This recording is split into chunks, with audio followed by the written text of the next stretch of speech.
what I will give him credit for is that he has more courage and more integrity than most guys in terms of if he has an issue with you and he knows you well enough, he will come to you directly, because that's what he does to me when he sees something that he flat out does not agree with in regards to what I've said. Mm-hmm. And he's done that on several occasions, and he has every right to do it. If I'm talking about him and he thinks I'm wrong, I encourage him to come to clap back at me and let me know, which he doesn't hesitate to do. And I give him a lot of respect for that. In this particular situation, here's what I think. I don't think that Kevin Durant is preoccupied with where he's going to rank in history. I'm not saying that will always be the case, but I think that's something that he'll think about when all is said and done and he walks away from the game. He obviously knows he has several years left in his tank, assuming that he recovers nicely from that Achilles tear. But I think that when you talk about him against Kawhi Leonard, him and the Greek Freak, him, Anthony Davis, him and LeBron James, do I think that there's something inside of him that wants to be recognized universally as the greatest in the game today? Mm-hmm. Yes. And most people would say it's LeBron. So I think that is something that he would want.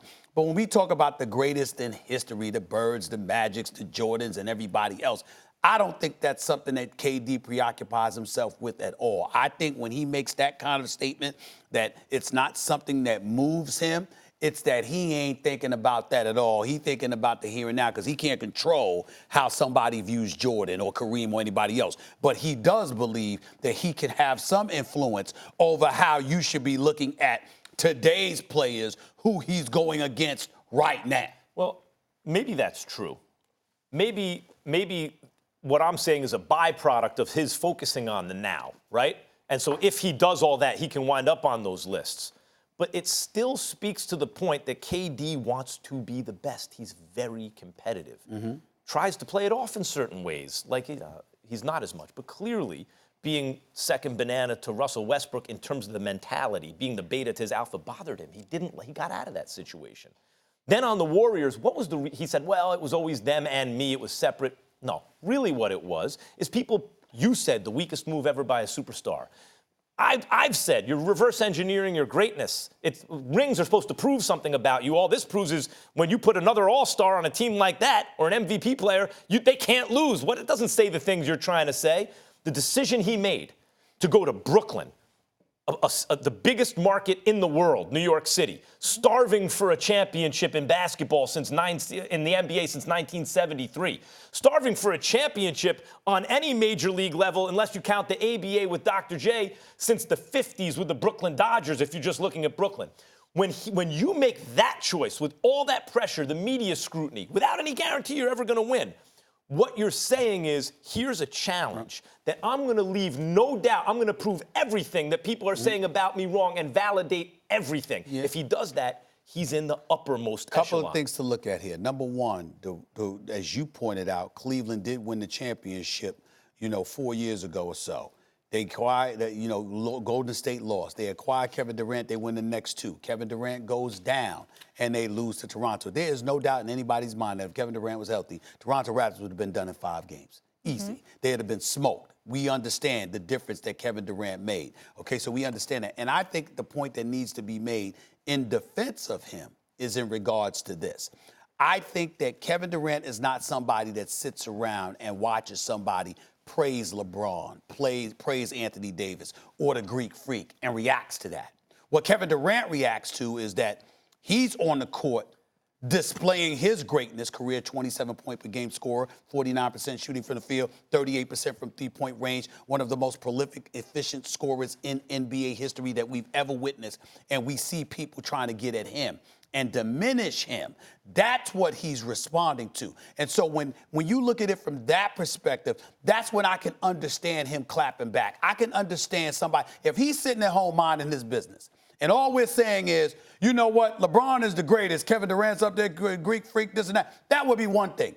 If we're sitting up there saying, well, Kevin Durant ain't this and Kevin Durant ain't that, and this is what Kevin Durant needs to be, I don't blame him for saying, wait a second, this is what I bring. Now, we might disagree with him, but I don't blame him for clapping back at that if somebody comes at him that way. Think about don't look at what someone says or what they think, or look at what they do. Sure. What did he do after saying, oh, championship's not going to make my legacy? He chose to leave Russell Westbrook and go win championships with the Golden State Warriors. But why did he do that? Now, what I'm saying, okay, whatever else you want to say, I'm saying, No, isn't it interesting I'm asking. how, well, he wants to play the right way.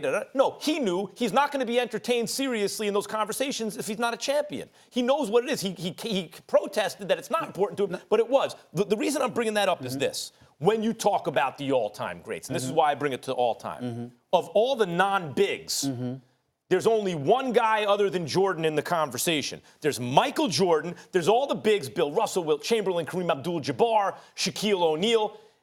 And then there's one other guy, and it's LeBron James. After that tier, people start talking about Magic, Bird, and Kobe, right? That's the tiers. There's MJ in a class by himself, the bigs with LeBron, Magic, Bird, and Kobe. If KD, the decision he made was to join the conversation with LeBron, to say, like right now, he's not with Bird, he's not with Magic, he's not with Kobe, not quite. But what you're misconstruing is that I'm disagreeing with you about that. I am not.